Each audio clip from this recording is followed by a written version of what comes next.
moment, we're going to hear two separated sets of verses from the chapter of Mark. And these texts are often overlooked because they're connecting verses between two more prominent stories that we know well. If you like, you can think of them as the butter between two slices of bread. Well, the Sea of Galilee, of course, is rather like a Scottish loch. If you had access to a boat, and biblical times many people would have done, it would be quite easy to set off and sail in different directions. Because it's very hilly and it's rugged, anyone close enough to the shore could have a really good view of what progress you're making as you're going off in your boat. And they could have a really good educated guess where you're going to land. And this is exactly what happened when Jesus took his disciples away to find somewhere to rest. Angela is now going to come with these readings from Mark chapter 6, verses 30 to 34, and then 53 to 56.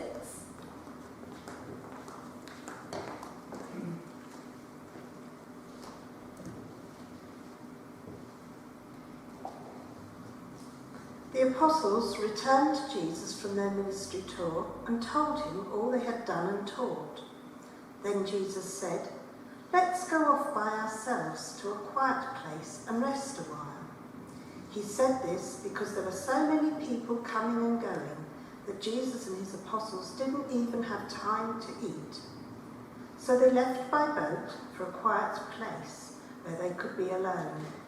But many people recognized them and saw them leaving, and people from many towns ran ahead along the shore and got there ahead of them. Jesus saw the huge crowd as he stepped from the boat, and he had compassion on them, because they were like sheep without a shepherd.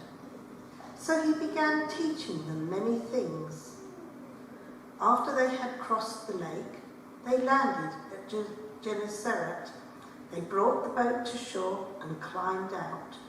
The people recognized Jesus at once, and they ran throughout the whole area, carrying sick people on mats to wherever they heard he was. Wherever he went, in villages, cities, or the countryside, they brought the sick out to the marketplaces. They begged him to let the sick touch at least the fringe of his robe, and all who touched him were healed. Amen. Thank you, Angela. Thank you. I wonder what it must have been like for those apostles, with all that rushing from pillar to post, with little chance to rest or eat, for what must have been days, if not weeks.